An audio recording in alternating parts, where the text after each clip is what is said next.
This is going to be the beginning of a series that we're calling Questions Executives Secretly Ask But Rarely Say Out Loud. Confidence, imposter syndrome, identity. How do we tie together our personal identities and how we see ourselves and how we like ourselves, when we're proud of ourselves, when we feel maybe not so great about ourselves, as it relates to our work identity? What happens when somebody loses their sense of identity that's tied to their work? Maybe they get laid off suddenly. Maybe they get fired. Maybe they retire. And then what happens next? No matter what you're doing with your life, whether it's in uniform or in corporate America or wherever, it's okay to show people who you really are. And it's also okay to meet them where they're at.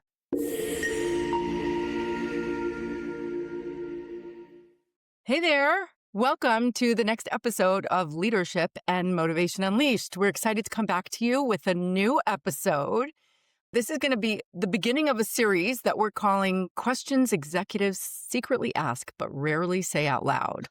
And we are going to tackle the topics that everyone thinks about and everyone worries about and everyone stresses about, but not everyone has a safe place or forum to really discuss it. So we're going to try and tackle those. But first, we wanted to share with you a little bit about what we did earlier this week. So Patrick, over to you. Sure. So I don't normally wear a ball cap to work, but Aaron Judge plays today for Team USA. I'm a lifelong Yankees fan. Everyone thinks because I live in Texas, I'm a Texas guy. I'm actually a New Yorker, upstate New York. Been a lifelong Yankees fan. So I'm excited about Aaron Judge, the modern day Babe Ruth, playing today. So I'm wearing my Yankees hat. So for everybody We'll who forgive sees you. this, you guys can get over it. And it's Friday. For those of you who don't know, we're recording on a Friday and we both got back from travel pretty late. So Yeah, and it is a Friday. Yeah. So I had my leadership offsite this week with my directs in Charlotte, North Carolina. One of my directs and a really good lad, Matthew Garrity, lives and operates out of Charlotte. So I pick, different places around the country because we're all remote and we don't see enough of each other.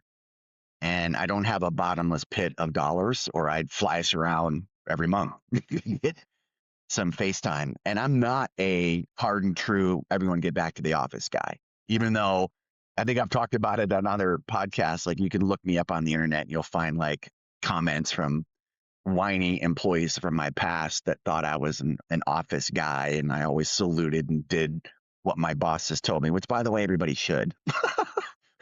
If somebody's paying you to do a job and your bosses want you in the office, go to the office. But I'm not tied to that. I actually love working from home. I love the dynamics of it. But what I said in the meeting was you can't build relationships through plastic. And like Rachel and I right now, she's sitting outside of New York City and New Jersey in her beautiful home. I'm sitting outside of Fort Worth in mine. And, she and I have done, I think, a marvelous job the last 3 years building rapport through plastic. But it's a one-on-one. When you have a team and there's 9 people in the room, you don't always get that dynamic. And everyone's personality is different. Like Rachel and I have different lenses of the world and different backgrounds, but we're both very transparent communicators and we draw on each other's energy, even through plastic. But not everybody can do that. So I love having the team in the room. And the night before, they wanted to go see I think it's the Charlotte Hornets and Dallas Mavericks play. I'm not really a basketball guy, but I know the Mavericks because I live here. And I had a dinner with a partner vendor that I've known for 100 years. I told him even if I didn't have that dinner the night before our event started, I wouldn't bowed out and let them go. I think it's more important that they have an uninvaded route to building a relationship with each other. I think 3 people in the room said they'd not met before. Did I hear that right? Did 1 or 2 of them say I'd never met the other, which is crazy. And they've been together for 2 years, some of them, but it's just the nature of our beast. Or maybe they've only met once in person. And so shame on me, right, as a leader, because even before the CEO thing happened, I was still the president and COO. But, we don't have a bottomless pit of cash. And I wouldn't call myself cheap, but I certainly, as we drive towards an environment of positive operating leverage, which for those of you who track financial terms, look it up. Maybe we'll drop it in the show notes. I was trained by people who believe that the balance sheet should be fortress in nature, and it should look like it's a thoughtfully run business. I'm not saying that checkout wasn't thoughtfully run, but with my background versus prior leadership's background, I just have a different view on it. And I don't think you can accurately get to fortress balance sheet if the team isn't properly anchored with each other. I can come up with any decision I want to come up with, but the team has to execute it. And the team has to be able to understand where the other one's coming from. And I don't think you can do that through plastic. I'll say that for the last time. Plastic, like screen time is great, but it doesn't create teamwork because things are hard. And I said to the guys and ladies in the room, you're doing three of the hardest things you could do in corporate America. You're steering a ship to calmer waters and a tailwind of growth. That's not a bad thing. Every business on the planet's trying to do that, by the way. And hard things happen. Customers have needs, employees have needs. And if you don't have some semblance of grounding with each other in a tough moment, it could be very easily misunderstood, or it could be very easily misinterpreted. And then emotion gets in the way of solving things. And that's coming from a guy who runs with raw emotion. So everybody, I don't sit here calm sea, either above the water or below. And I manage myself with that all the time. Not well sometimes, but I focus on it. Now the team that we've assembled here, and that includes Rachel. So I'm gonna then I'm gonna shut up so she can give her lens on it because everyone should hear it. I don't know what she's gonna say, by the way, but I'm interested to hear it. This group of people I have here hasn't navigated a ship to calmer waters with a tailwind as a group together. Many of us come from Fortune 150 companies where we had very fancy titles, and some of us had a lot of people working for us, but we weren't the real decision makers, if we're honest with ourselves. We made decisions inside a box that was handed to us and was told, here's your box of decisions you can make. But the top, call it 15 people in these companies, whether it was AT&T and Stryker for Rachel or US Bank and Fiserv for me, they were making the decisions and I was executing the commander's intent. Now, myself and Rachel and the others are the commanders. I mean, I don't lead with an iron fist. I mean, my face sometimes looks like that, and maybe my words reflect that level of rigor and discipline, but I really rely on the people who report to me to make decisions they have to own. Now, I'm not saying everyone here hasn't made really important decisions in their career, or they made career limiting or the potential for career limiting decisions inside their big companies and the boxes of decisions that they were allowed to make, that they were handed. I'm not saying they're decisionless. I'm saying there's no net at a place like this. You don't have hundreds of people to your left and right that can pick up some of your slack. You're it. So I believe interpersonal relationships in places like this are critical, because my first 9 years were at places like this, and there wasn't that. At GenPass, God rest his soul, Bipin, he fostered an environment of competition. He wanted his direct reports at each other's throat. And he would say it out loud, competition breeds success. Well, none of them liked each other. And some of them listen to this podcast, so I won't say them by name. They know who they are.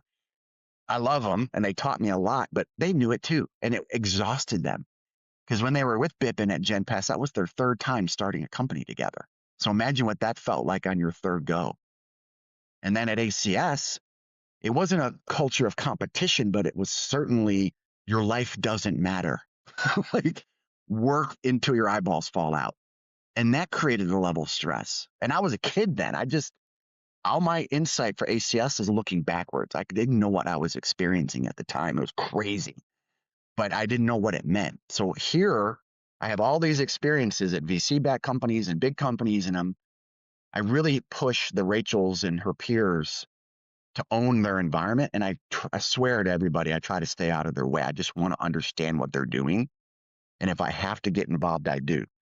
So if you take me and Rachel out of it, the Jasons and the Russes and the Crosbys and the others in the room, they're building that as they go, and they haven't experienced the type of team dynamic. So for me this week was critically important on the relationship management front. It wasn't whatever they showed me on their PowerPoints was amazing, by the way. We are doing cool things here, and they're going faster than even I thought they would go.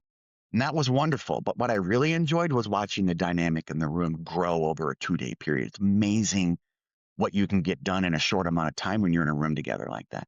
So I'll shut up. I enjoyed it thoroughly. I am glad I'm home, but I loved watching everyone build their relationships. Yeah, I couldn't agree more. It's funny. I think the Mavericks Hornets game was a spontaneous decision. Some of the team came in earlier and they were walking by and there was some sort of hustle and bustle around. And then people were like, hey, there's a game. And they went and there were like $20 seats, like all the way in the nosebleed section. So they had a great time. I'm sorry I missed it. I was celebrating the holiday of Purim. So I was hosting a dinner for my family and I headed out Tell them how really, many. really early in the morning. Tell them how many. How many did you cook? Oh, just 10. That was Oh, a just small group. 10. It was a small group. It was a small group, but it was really nice. So I left on the super early flight the next morning. But it was so great to be together. And I think there were some interesting things that took place that really helped the dynamic. I think, first of all, you very intentionally gave the team space to hang out amongst ourselves without you, because there's always a different dynamic when the boss is in the room, right? No matter your relationship, no matter, how one of the guys you try and be, there still is that sense of power and position that changes the atmosphere in the room. And I think the fact that you did that client dinner, let the team hang out the night before, and then even yesterday when our second half day ended, you very intentionally said, hey, I'm going to head to the airport. You took your calls in the airport. The rest of us hung out in the room for a couple of hours while we still had the room. And that also just adds another dimension to the mix. So I saw that was very intentional on your part. I don't know if anyone else Well, noticed even it. the group dinner when a bunch of them, Yeah. Rachel was exhausted because I think she was like Yeah. a 16-hour day at that point with 3 hours of sleep. But a bunch of them went for milkshakes at some famous local place. I just went to bed. Like there was a time in my career I used to love that stuff. I Yeah. loved it. Stayed up too late, partied too much, laughed too hard, dragged the next day. But those are great memories. I did notice that when I wasn't around, people were different with each other in a good way, not Yeah. a bad way. So Yeah. And it's just yeah, a normal, natural thing. And that's what happens when yeah. power is around. It It, does it make doesn't. these jobs kind of lonely. Mm, And Rachel's a leadership Sherpa in a really big way. She's been around senior people most of her life and career. I'm sure she's helped them through that. We should probably do a pod on that, like senior guys and how lonely those jobs are, because sometimes yeah. you don't know how to react around you or act around you. So I like giving the space because I learned from people who did that. And I think it's healthy. And I love that the dynamic change. And I hope you guys got along and built some good fiber between each other. Oh, yeah, for sure. And it's not anything that you did. Like, I've always been a person throughout my career. I don't treat people in power differently No, you than don't. other people. For me, I feel like we all put our pants on the same way in the morning, right? Just because somebody is a billionaire or a millionaire or a CEO or an admiral in the US Navy or the president of the United States, like, people are people. And everyone deserves respect and everyone deserves That's right. the truth. And it is difficult. It's difficult to speak truth to power. We'll talk about that in another episode. But it's just the dynamic. So I think that was really nice. And just the fact that this is a leadership team that has evolved. Some of them have worked together in the past. So there are some of those like secret, private jokes and acronyms and stuff that's floating around. And then there are others that are newer to the group. But everyone was welcoming and trusting and curious about each other in a very low pressure environment. So I really enjoyed it. I thought it was great. I loved just how there were no surprises in the room because we didn't do that official stakeholdering, like meeting before the meeting, just to make sure that somebody's going to nod their head and support you. Hmm. But it was more like nothing that anyone was going to talk about was cooked up in their brain and a surprise to anyone, because these were all things that we know impact each other and impact the future success of the company. So I thought it was great. Thanks for bringing us together. And it was short. It was just a day and a half. So like I flew out Wednesday morning and came back yesterday evening. So it was in and out. And I think as far as executive offsites are concerned, probably one of the lowest budget ones that anyone has ever seen. Yeah. But it was effective. Yes. Sometimes you don't need to spend $1 million to have $1 million time. Yeah, I agree. And also the loneliness really does affect people who are extroverts. Mhm. And nobody believes me when I say this, but I'm actually an introvert. I'm an And so introvert. Yeah, I'm a proud and introvert. I'm really happy when I'm stuck in my home office, just pounding out the work. But there are some people that need the energy of other humans around them to get it done. And some people don't have a lot of experience working from home. I've worked from home. I've said this before in this podcast. I've worked from home almost consecutively since 2006. Wow. Before it was cool, before we had Zoom. And it's because I worked for multinational companies and I was doing work that was global or national in nature. And I wasn't living in the city where their headquarters was, but I flew around when needed and I popped into local offices and did a lot of work on the phone and on conference calls back when conference calls were a thing. My habits and my patterns, I have my dedicated space in my house where it's just my office and nothing else happens in that room except for office stuff. But not everyone has that, so it's difficult. Mm-hmm. So this was really nice. Outcome successful. We'll do it again in September here in Texas and keep moving it around. I'd love to get it to every quarter, but as our financials get to where I want them, we'll get it to every quarter in the future. We're just being wise with our money. Yeah. And the other thing that was nice is that a lot of companies that like to spend a lot of money will go to Hawaii or they'll go to some golf course or some resort. What Patrick does is he lets a different team member host it each time. So it's kind of like they're bringing the team to their home turf. They're choosing their favorite restaurant. They know all the cool places. They can help everyone navigate. And that's really nice. Yeah. Right? Russ hosted us in Baltimore for the first one. Garrity in Charlotte. I'll do Texas. And then maybe we'll swing up to Minneapolis and let Shara and PK. Not in the winter, though, No, please. Yeah, good point. Yeah, no. I've actually never been to Minneapolis. At one time, it was a beautiful town. That's for, after the George Floyd stuff, they didn't rebuild a lot of the prettiest part of that town. There are parts of Minnesota that are stunning, particularly in the summer. Even the winters are amazing. Like I grew up in upstate New York, so I know cold and snow, but there's something about Minneapolis. It's so freaking cold. The ice crystals float in the air. Like when you breathe out. I remember walking out of US Bank headquarters one morning and it was cold. It was like -15 air temperature. And I exhaled and my breath turned into ice crystals.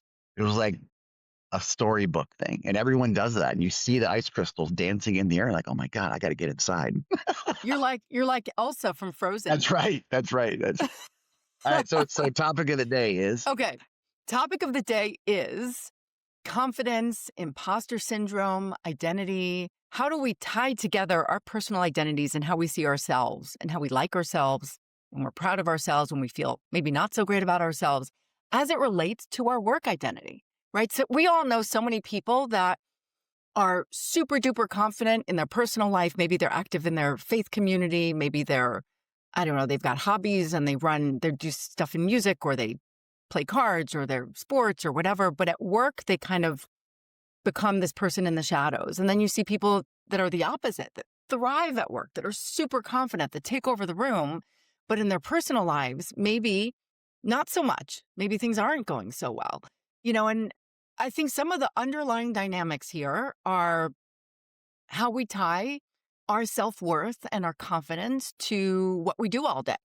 And for some people, if they have a lack of self-confidence, that can show up as imposter syndrome. For some of you who don't know what imposter syndrome is, it's when you show up and you never feel like you belong there. You always feel like you're faking. I'm not supposed to be here. Why did they give me this job? I have to pretend I know what I'm doing. Somebody's going to find out that I really don't belong here. Somebody's going to find out that I'm not really so good at my job. And it could be paralyzing. And, often the people that feel that most are actually the people that are really good at their jobs, which is so sad, right? On the other hand, you also see a dynamic where people think that they're awesome at their jobs, and maybe sometimes they're not. One other nuance I'll throw out, and then I'm curious to hear your reactions and maybe some stories that you've experienced, Patrick, is what happens when somebody loses their sense of identity that's tied to their work. Maybe they get laid off suddenly. Maybe they get fired. Maybe they retire. And then what happens next? You've heard my story did you hear about the time when I met Michael Phelps? Yeah, but Can I ever tell you this? Here. Sure. Yeah. So I had an opportunity to meet Michael Phelps. We were speaking at a conference together. It was the Fidelity Workforce Solutions Conference. I was on a minor breakout panel in the afternoon, and he was a keynote speaker. So we were not sharing the same stage. But he spoke. This was shortly after he retired from his career as an Olympic athlete. And he talked so transparently about what happened when he stopped swimming. So he spent his whole life training for the Olympics, winning a bajillion gold medals, the best swimmer in the entire world. And then one day he stopped and he said he looked in the mirror and he said, what am I worth? Who's going to care about me? I'm not a swimmer anymore. And it was heartbreaking. And he struggled with his mental health. He struggled with depression. And he has become an advocate for reducing the stigma about dealing with mental health challenges. And I was so taken by his words. I actually afterwards went to his handlers and I begged and pleaded to have a few minutes with him. Mm. And shockingly, they agreed. So I followed him to the green room and I waited there for the perfect moment. And I had a few minutes where I had a chance to meet Michael. I shared with him about someone that I know that struggles with their mental health and really could use some encouragement as it relates to depression, anxiety, and other things that they were struggling with. And I asked him if he could write a note to them. And he took out a piece of paper and he wrote an encouraging note to them. And that has meant so much to this person. But, this all stemmed, he was fine when he was just on that hamster wheel, Yeah. swimming and winning gold medals and doing great. And then all of a sudden that stopped. And then he looked in the mirror and said, who am I? Do people still care about me? So imagine if you're a high-flying senior executive or the world's greatest brain surgeon, and then for some reason you stop working, whether it's intentional or not. What happens then? Who Yeah. are you as a person? So curious to hear your thoughts, Patrick. I love that Michael Phelps. And I know he wrote a note, but in your mind, you're probably giving him an outlet in that moment because you're such a thoughtful, caring, giving person that you just wanted to help him.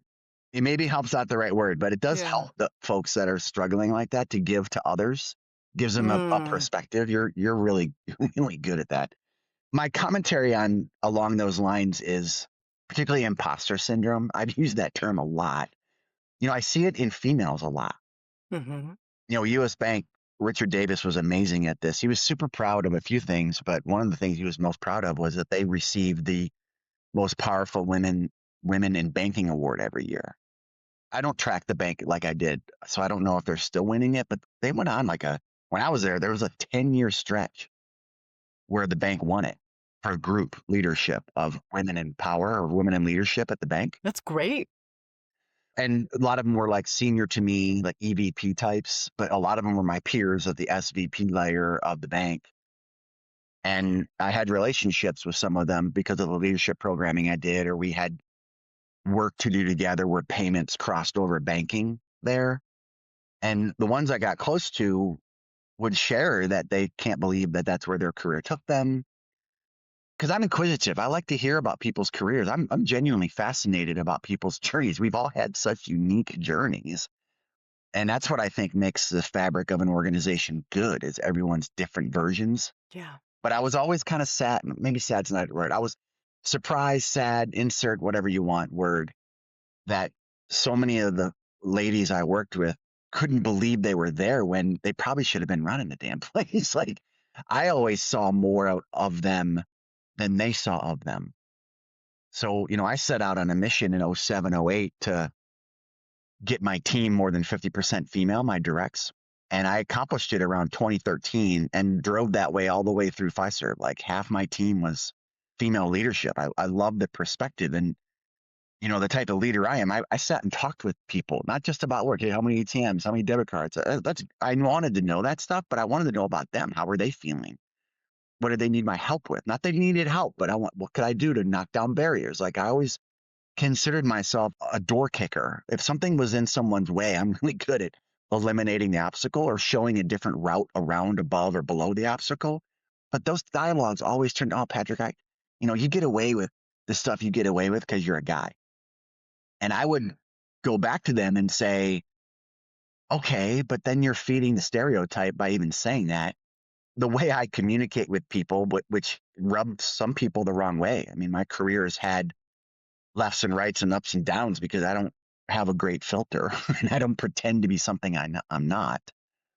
And they were like, oh, as a female, I could never do that. I would just be called a bitch or something. I'd be like, okay, so what? I mean, I don't know what people are calling me behind my back, but I don't care. If it's legal and it's ethical and your programming or your idea or your execution is right, speak your voice. And I would say that to them. I'd say, look, just say it. I mean, if someone thinks you're pushy or all the words that females get called over the years, just be you. When my daughter joined the army, she was like, I can't lead men. I can't lead people. I'm a 22-year-old kid. I have a degree from the University of San Diego, and I have this amazing picture. I'll actually send it to the producer.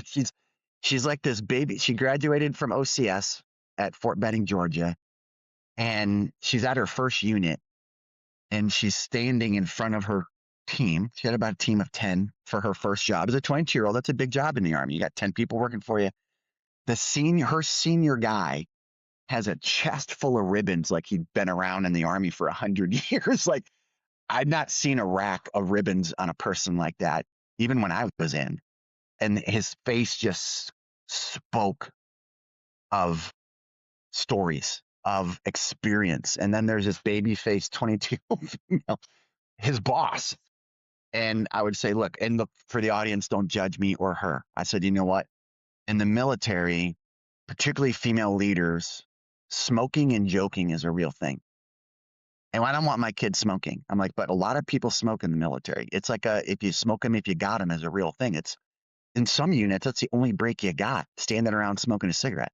I'm like, Burke, you don't have to inhale it. Walk right up to them, and it's going to be all these. To a 22-year-old, 40 years old is old, right? They're all going to be 35 to 45 years old. They're going to look 100 years old because of their experiences. Military puts years on you. Just walk up and say, hey, I want one of those. And I said, I guarantee you from that day forward, they'll read your mind and you will be part of that crowd. Don't stand off as an officer. A male would just walk right up and smoke and joke. Now, there's barriers between officers and enlisted, just like in corporate America. There's these Chinese walls between people with titles and whatever else you want to say, but you got to find a way to be your authentic self. But it's okay to Trojan horse in, because that's the only way you get to understand how the team is operating. And she did it. And she called me like a couple of days after I got home, after taking that picture of her standing in front of these really senior people that she was now their boss. She goes, Patrick, you were right. I don't even almost have to speak. Yes, ma'am. What do you need?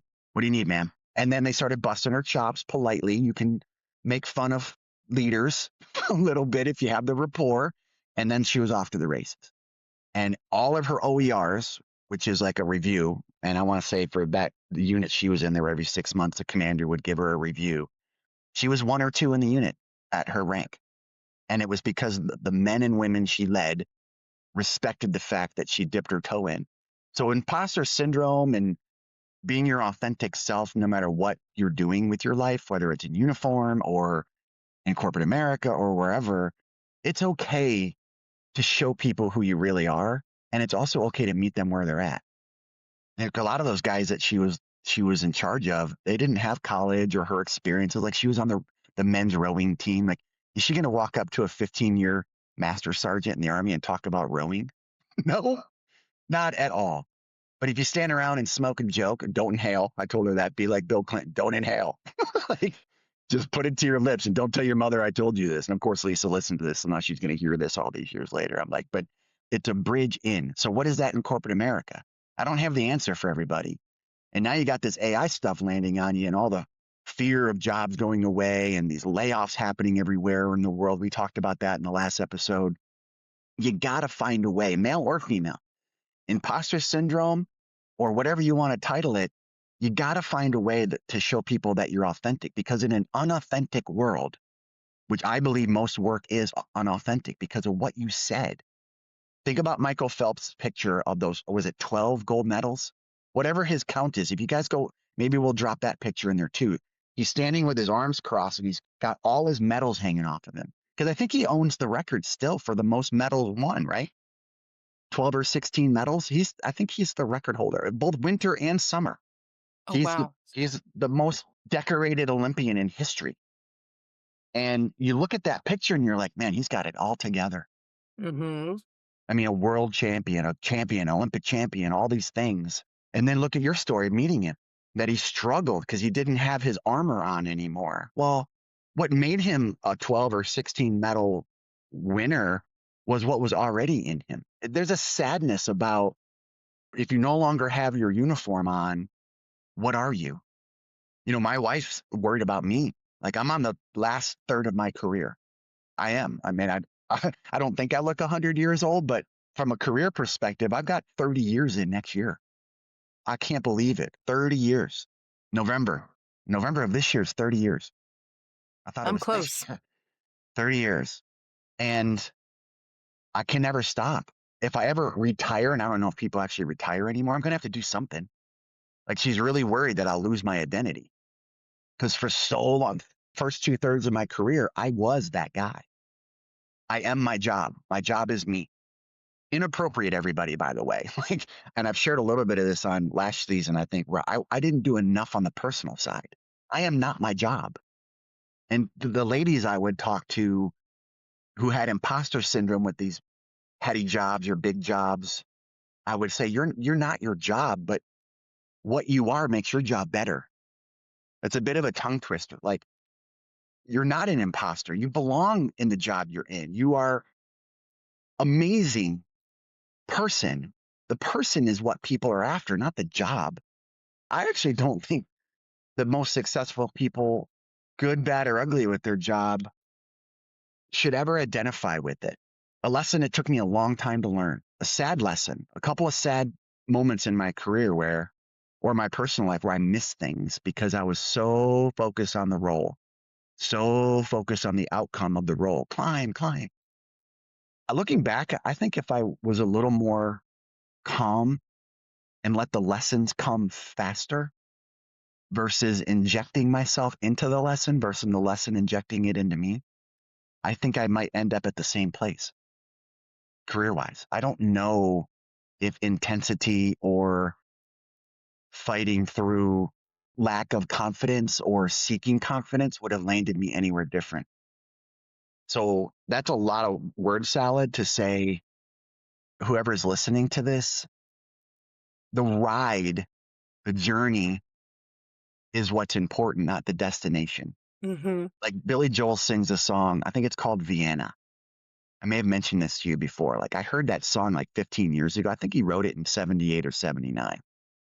And there's a line in there about, hey, kids, slow down. Life's going to end up where it's going to end up. I'm paraphrasing what he said. I've listened to that song probably 1,000 times as my own reminder. And it's like way up on my song list on my phone. Like, if you guys haven't listened to it, go listen to it. And it doesn't matter if you're in your 20s or 30s or 40s.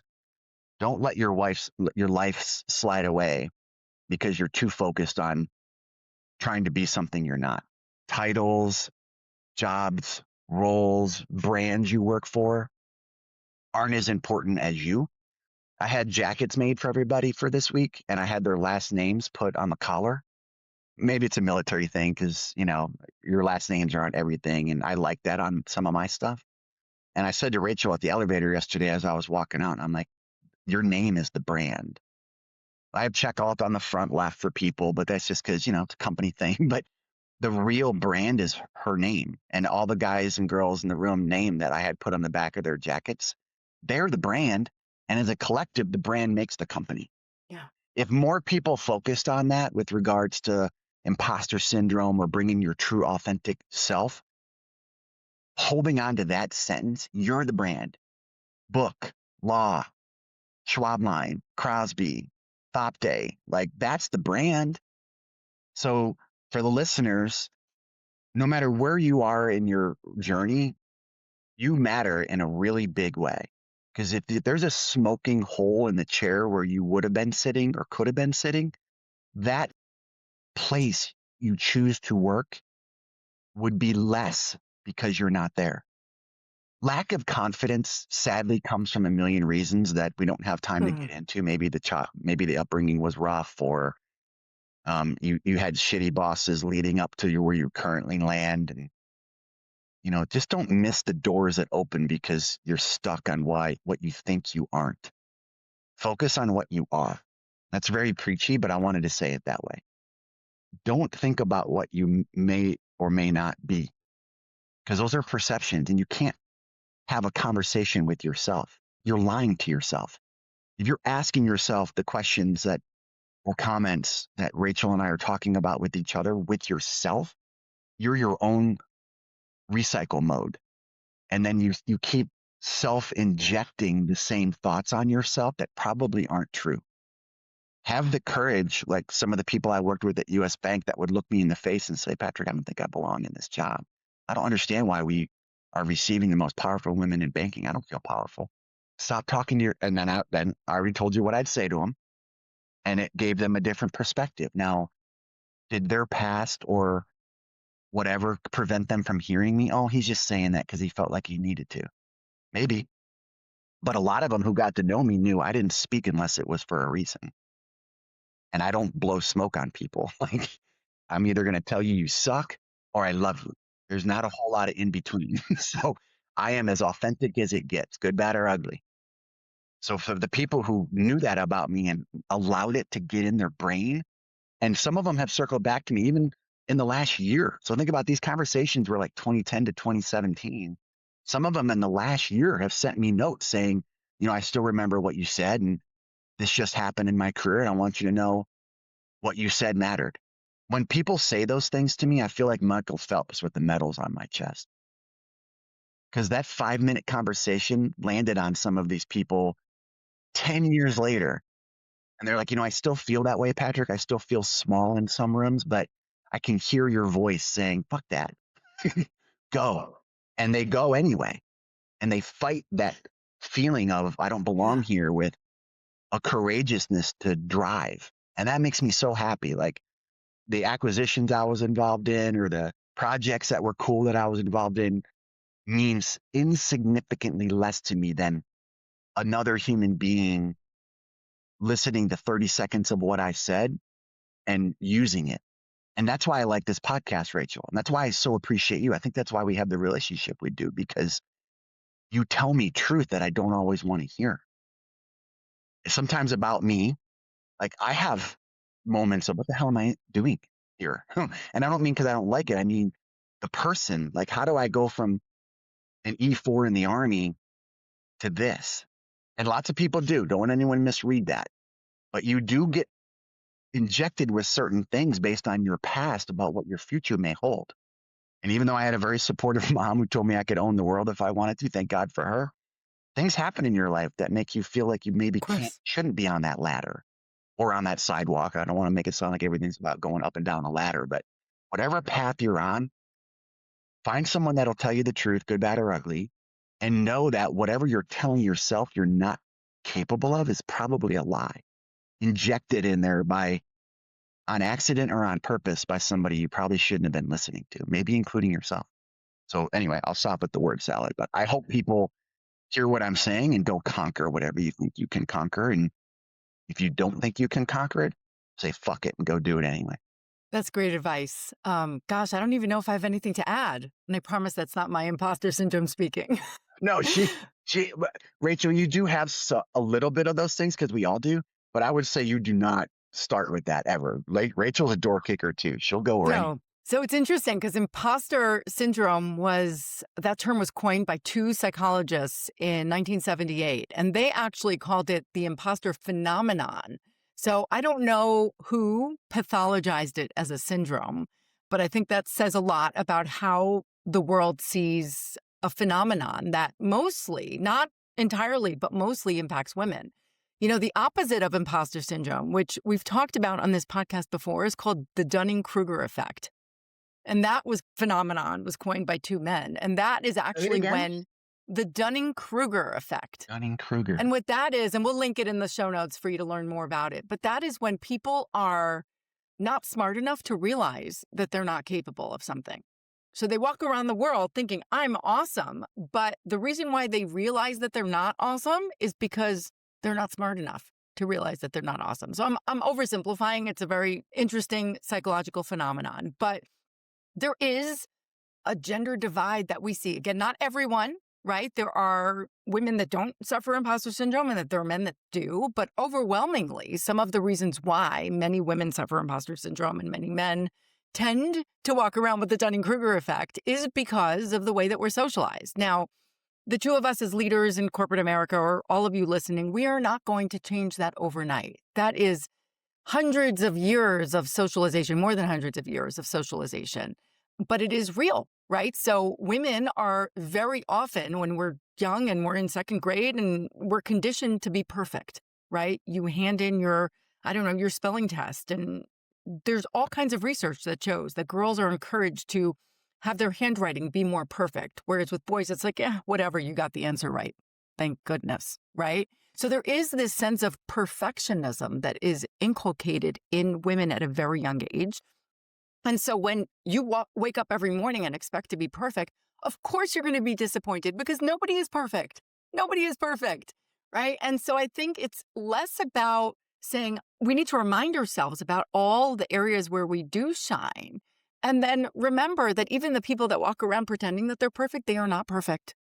Even the presidents and the kings and the four-star generals and the CEOs and the Olympic athletes, nobody is perfect. And there are areas where everyone shines. Now, what's also interesting, and I think I may have mentioned this before, but there's also research done about how men and women tend to apply for jobs. So many women will not apply to a job unless they meet, I don't know, 8 out of 10 of the requirements. They'll say, I'm not qualified to do this job. I'm not going to apply. I don't have 17 years of experience in X, Y, and Z, and I don't have a certification in this, and I have not led blah, blah, blah, blah, blah. And many men will apply even if they only meet 2 out of 10 of the qualifications, because many of them approach a job with, hey, yeah, I haven't done that, but I can, or I'll convince them, or they won't realize, Or I'll right? figure It's it this out. whole, I'll figure it out. it's this whole fake it till you make it. And I think that fake it till you make it is really dangerous. It I is. really do. Because people who are very comfortable being fakers will be fine, right? And if they get found out, maybe they'll get fired, maybe they won't, or maybe nobody will find out. But people who want to live their life authentically, faking it till you make it is like it's physically painful because you feel like an imposter, because you feel like I'm supposed to, everyone thinks that I know how to do this and I really don't, and I have to figure it out. And I believe that we as leaders need to create environments where we acknowledge upfront that we know everyone on our team is not awesome at everything. And we want to know which areas are you awesome at? Which areas do you need development in? Which strengths of yours come naturally and which ones have you had to work on? And if we set those stages up front, then people are really comfortable saying, hey, I'm really bad at whatever. So like for me, I've gotten much better at Excel over the years, but I don't think I will ever be able to do a VLOOKUP. I've tried so many times and I've just decided like, this is not my thing. Like other people will do it. I can help other people with things that I'm good at that they're not. And that's just not something that I'm probably ever going to figure out. And even if I spent the time, probably if I spent time really, really trying it, I could do it. But is it worth it? And I'm okay with saying I'm really bad at VLOOKUP. Some of the things that are like really, really, really detail oriented, it makes my brain hurt. That's not for me.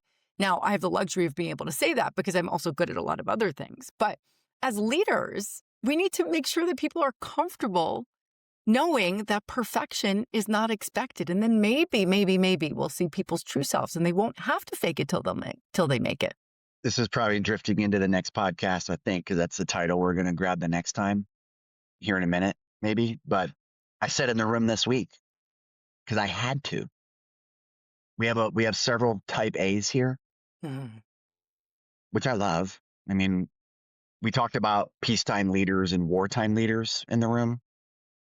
People probably don't have to guess which one I am. And we have a bunch of wartime drivers here. And there was a lot of work that needed to be done for a source of truth here in terms of data. And every company has a data problem, guys. Like I'm not bagging on where I get my paycheck. I'm just, some are in worse shape than others, but every company is lost in the land of data. And some of it has to do with people drifting in and out of the organization. And there's very little connectivity team to team to teams, particularly the bigger companies. These silos prevent good communication and dot connecting because people say, oh, I did my piece. Well, meanwhile, there's 40 other pieces that needed to be done. And if you break that 40 link chain, even anywhere, the data breaks. And now you're Yeah. operating a business with maybe not so accurate information. So anyway, we've been on this massive data hunt here for accuracy and a source of truth. And we're finally there, like we're within inches. But the way I lead, and Rachel is witness to it, And I'm sure she follows up behind me sometimes, picking up the glass and softening the messaging. I know she does actually. People take it very personally when they don't get it perfect. And then it craters them because they think they let me down, or they think, oh, Patrick's going to be upset, which, Rachel and I write a book on this. I don't do these things intentionally for people to feel bad about themselves because they think in my eyes, I see them as less than, when they only could deliver 80% of something that could probably only generate 70% anyway. But their skill, talents, and tenacity got it to 80%. But they're so focused on 100, they don't realize I would have been good with 75. And maybe that's a bad communication on my part. So I'm doing a really overt job lately of saying, guys, you're not going to get it 100%. Stop. Your brain is going to break. And then what good are you to me? What good am I to you if I let my brain break? Like, I am constantly consumed with perfection also. And I said in the room, I do not sit on a throne of perfection. I am about as not perfect as you can get. And there's a lot broken on me.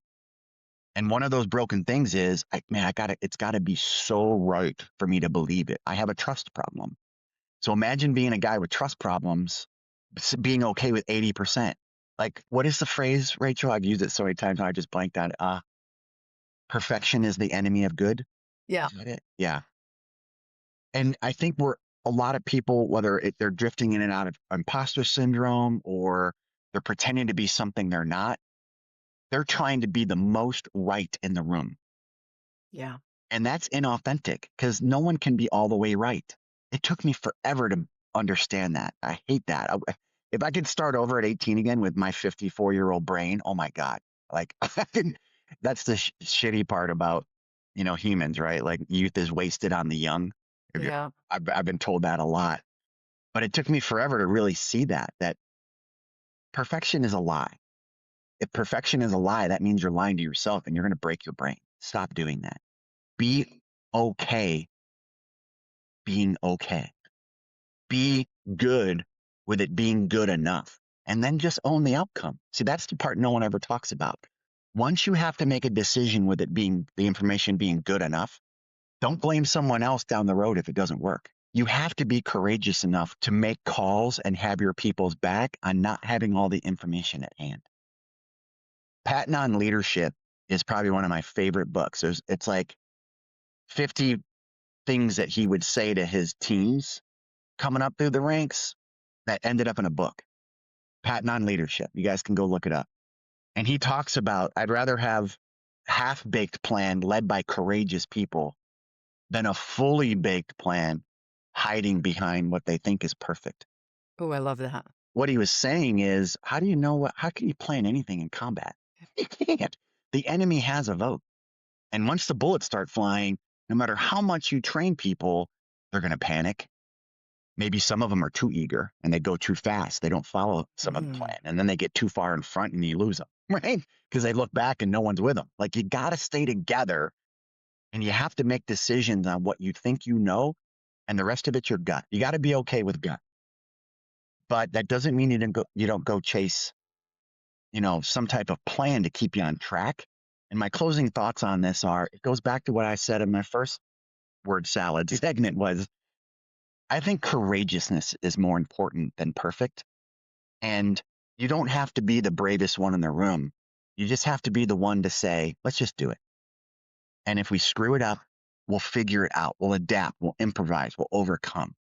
And I know I use a lot of militarisms, but corporate America has got a lot of similar traits to the military. Just like law enforcement does, paramedics, not-for-profits. It's a group of people from various backgrounds with various belief systems in themselves and others, trust issues, not trust issues, overly courageous, under courageous, trying to mix all that in a bowl to get to a neutral place so you can start advancing together to make decisions to keep yourself employed, keep yourself alive, help your customers, help your community that you're serving, like whatever it is. So whatever the talk track is in your head, every now and again, try to steer it a different direction and see how it works for you. And seek people out that will say to you, I don't know why you think you aren't capable of this.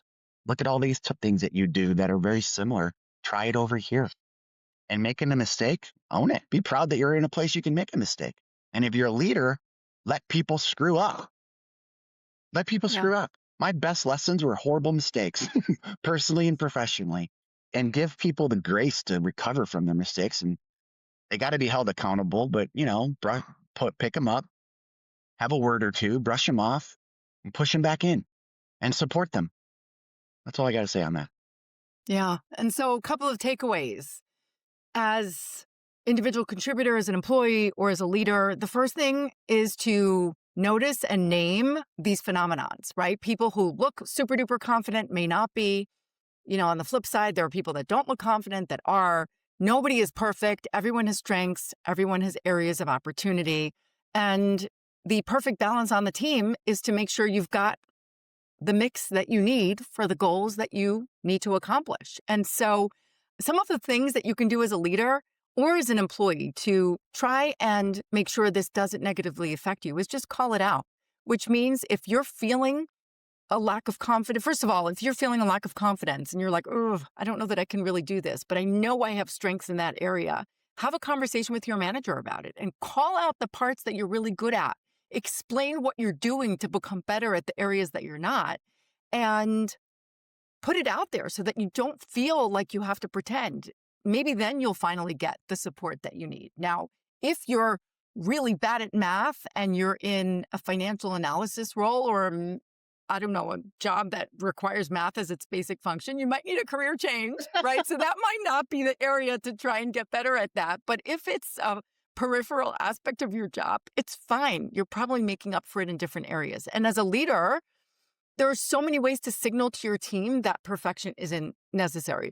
One thing I like to do when I interview people or when I add new people to the team is very often I'll have a conversation about, hey, there's lots that's going to be expected here. Tell me more about the areas that you feel come naturally to you, areas that you feel like you own, that you're just good at. And then what are some areas where you would like to get some support or areas where you feel like you need additional time or effort or resources? And sometimes it could be temporary. It could be a new job, a new company, a new project. And sometimes it's that, you're just having a conversation to be open about that. But when you give them a chance to brag first, then they're typically more comfortable sharing the areas that, they need some development in. And then as a leader, you might decide to assign those tasks to someone else because research shows that it's much, much, much more effective to harness someone's strengths than to try and fix the weaknesses, usually. So those are some things I would say. The other piece is some of the typical HR rhythms and ceremonies that everyone likes to grumble about, like performance management. That's really a time to get grounded in how people are doing. So if someone on your team may suffer from imposter syndrome, if someone from your team seems to be struggling, if you have a real conversation with them, not only about the areas where they need to do better and you can put together a plan to support them or discuss a job change, but you also tell them where they're awesome. And also you highlight in front of other people somebody else's strengths. So if you're at a team meeting and you know that somebody has this issue, make sure to call out their superpowers in front of other people, because then they might start to believe it themselves because other people will treat them differently. So as a leader, there's so much you can do. It's really mostly about communication to try and strengthen the environment around someone who has this issue. Now, you're not going to change the sociological concept of imposter syndrome or the opposite. You're also probably not going to heal somebody's baggage and trauma of how this phenomenon came about. But what you can do is make adjustments in your immediate environment to help people thrive. Up to and including if you're the employee, I have to jump in and say maybe the person you're going to that Rachel just described is struggling with this stuff too, and they don't know how to listen to you. Right? And they don't know how to give you that feedback. And you're going to smell that in the room really quick. And you have a decision to make there. If your boss isn't capable of that type of adult conversation like a Rachel Book or a Patrick Law could have with you, seek it elsewhere. Don't give up. Yeah. Do not let that self-talk track keep running. Find somebody who's a functioning adult and who has been through the wars and can come to grips with themselves that can look you in the face and say, I struggle with that too. Mm-hmm. Or, hey, I'm sorry to hear that. Let's talk about some things that we can do to help you see your value, to kill that talk track. Not all bosses are capable of doing that. So be prepared for that Yeah. too. Seek it elsewhere. Yeah. And one last thing, hopefully you're in an environment where you sometimes get accolades for the great work that you do, or people send you emails with compliments. Save those in a folder. And on any particular day, if you're feeling sort of down or you're like, oh, why am I even here? Or do I deserve or belong in this role? Go take a look at those and remind yourself about why you're so awesome. That really does help a lot of people. Good luck, everybody. Thanks so much for joining us.